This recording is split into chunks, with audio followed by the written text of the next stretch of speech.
Turn this way.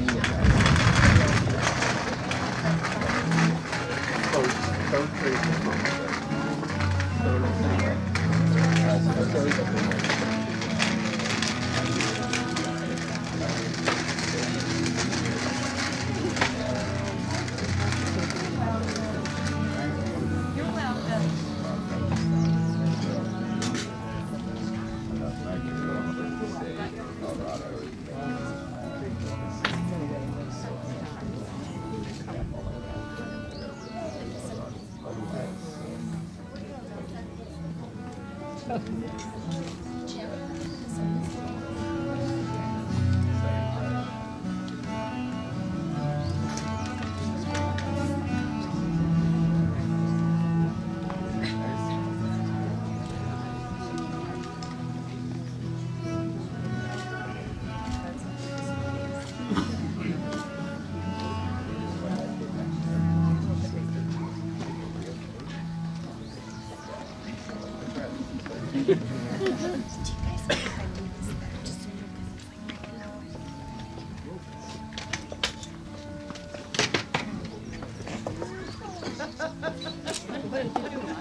Let's all stand, please. Stand up.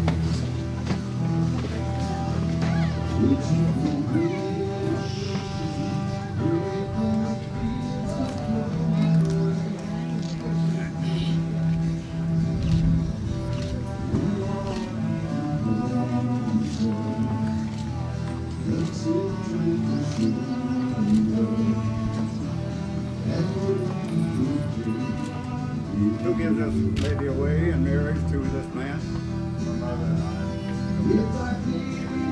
Please, you may all please be seated.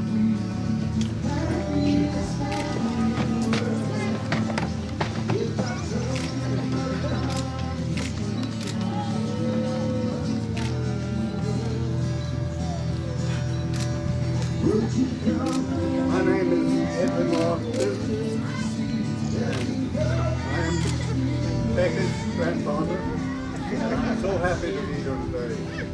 See all my family and yours. And It's my privilege to perform this ceremony for her and for Mike. I'm glad to see a lot of Indiana people here.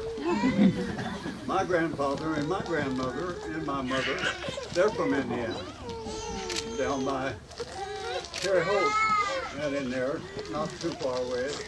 And we went back to see the old graveyard to see my old grandfather and grandmother, their relatives and all. So I'm glad that a lot of you people are from Indiana. Yeah.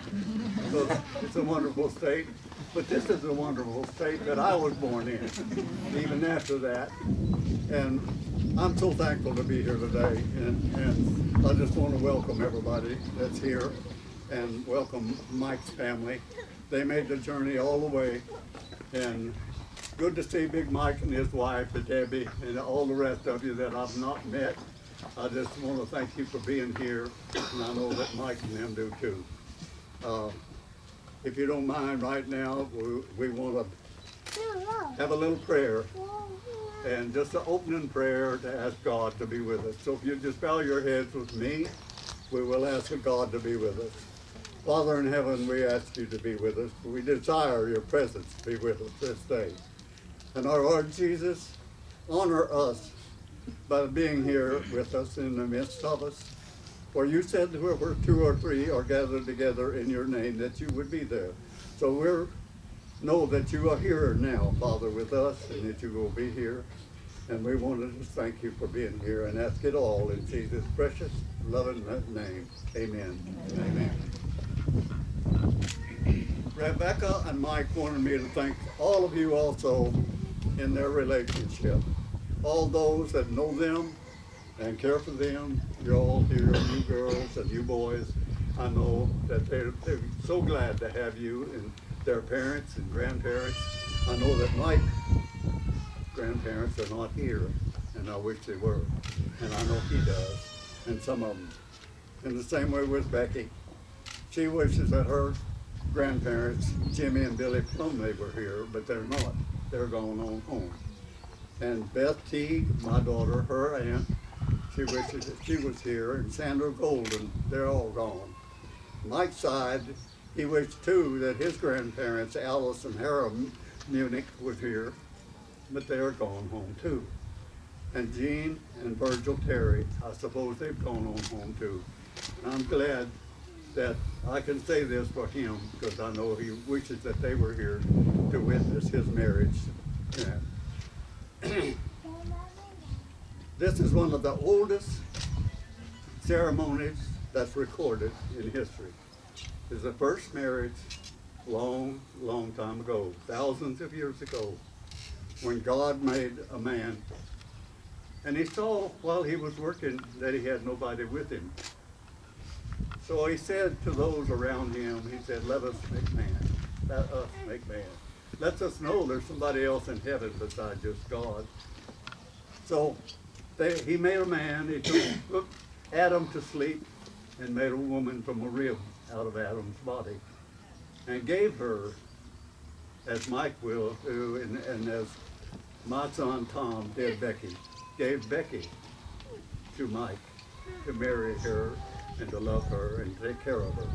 So marriage is one of old, of taking hands like they're doing right now, clasping hands, intertwining their beings together, and they will say their vows one to another. I want to ask them too, I know they have things that will console their own minds, and I want them to know too that what I say here does not make them one.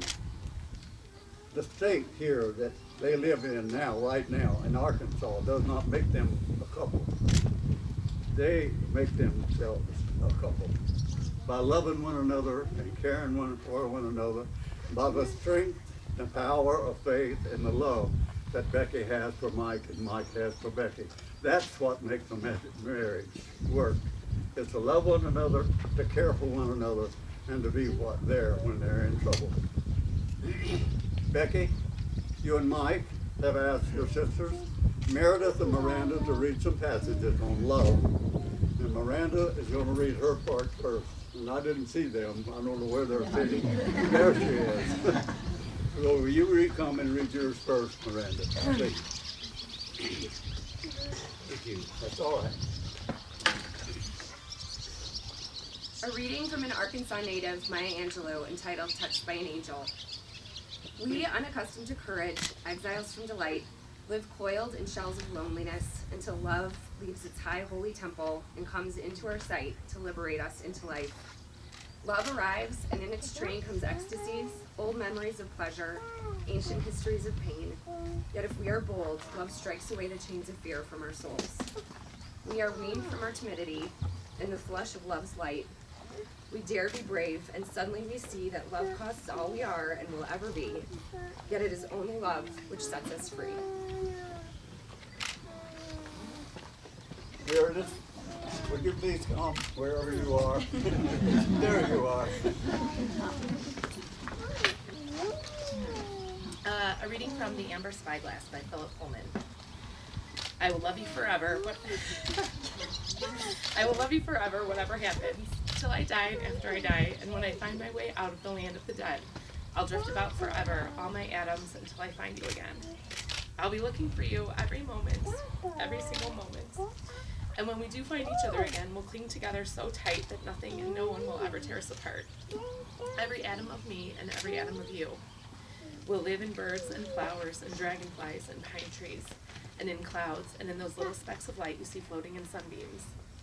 And when they use our atoms to make new lives, they won't just be able to take one.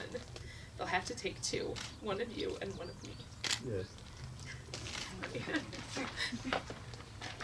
Thank you. Thank you. Becky, Mike, do you both have a token of your intention to honor one another? What is that? The ring? May I have the ring? Which one's which? As if I did not know. Okay. Are they tied? Yeah.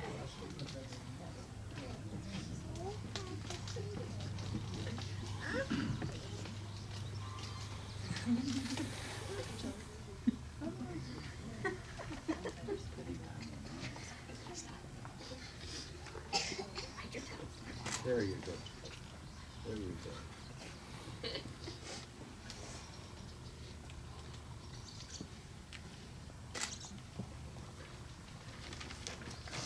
Thank you. Okay. With these rings, you share together a love so close to last forever. On this special day, let nothing keep this love apart. Mike, place the ring on Becca's hand and repeat after me, please.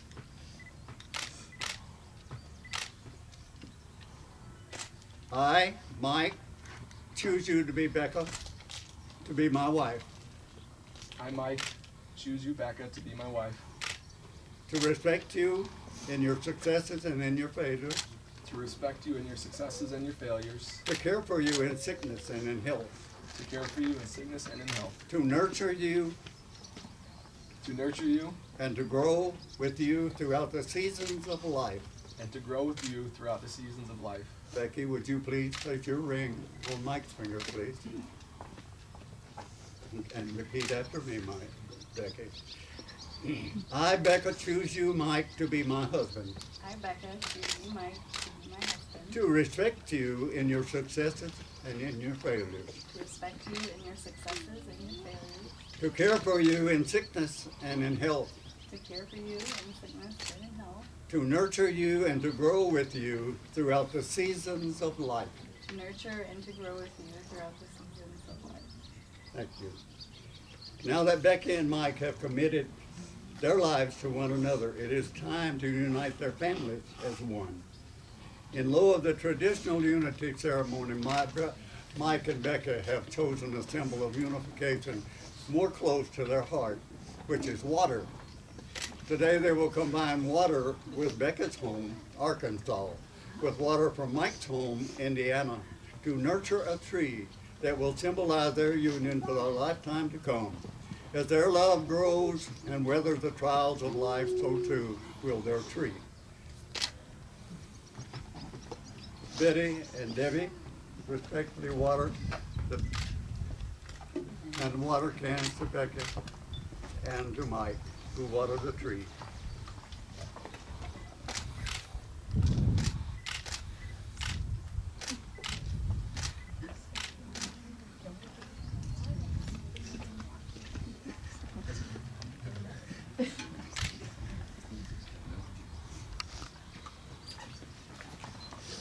Now that you have stood before me and exchanged these rings and these vows,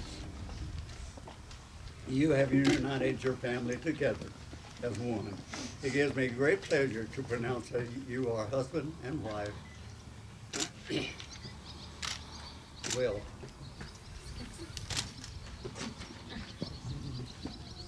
Mike, you may kiss your bride.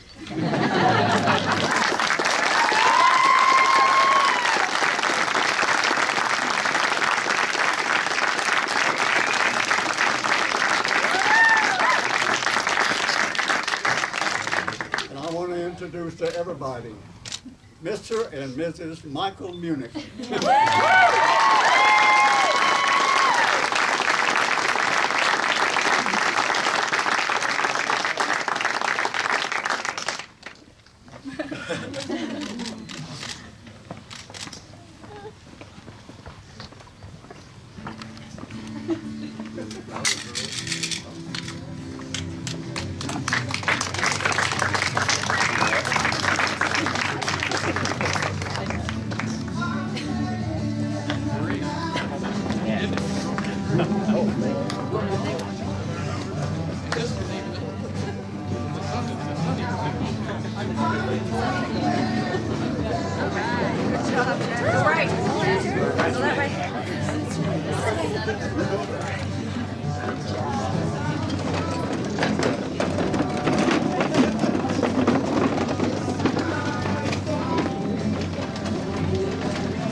I would like to say immediately after they're all gone, the Logsdons, that's me and my family, and the Muenich family welcome you to the lodge for a cocktail hour, and then it'll be followed by dinner, and you're all welcome, and we want you all to come. Would you come? So go as you please, let in, whatever. My wife and I have been here sooner, but we had to walk way down that way somewhere near Fort Smith. That's Little Rock. Is that Little Rock? Well, we passed something down that way, right? So we turned around and came back. We're so happy to be here, my family and I, and I'm glad that a lot of Indianans are here. My mother's folks and a lot of my relatives are buried there in our own family graveyard. And I don't think I'll make it, but anyway, it's there, and I go there for reference sometime and trace my people back that far and further. Be honest with you, I've traced my people all the way back to George Washington. My great-great-great-grandfather worked with George Washington, and during the war, they used my grandfather's place to train in the Army. They fought for our liberty. And I'm thankful today. And I forgot something to read. If you don't mind, I would like to read it. Make you stay a little bit in the sunshine. If I can stand it, I'm sure that you can stand it. So, if I can find it, I want to read this because some of you, how many is here today? May I see your hand? That was not here yesterday. Are all of you here? John, you. Well, I'm going to read it to you, and the rest of you can listen. Maybe you'll hear it. It's a story, and I know that all of you are familiar with the scripture a little bit. And it's a story of what Ruth said to Naomi when Ruth wanted her to leave.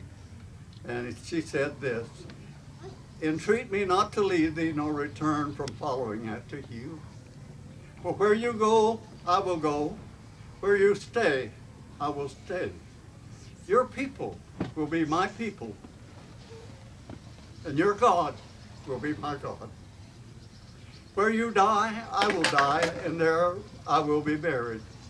May the Lord do with me and more, if anything but death parts you and me."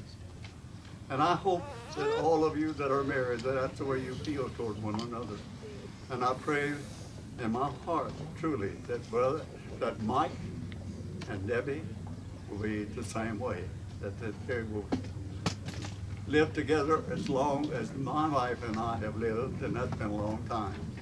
And we ask God to let us go 6 more years, and we'll have our 75th. I pray that God lets us live that long. And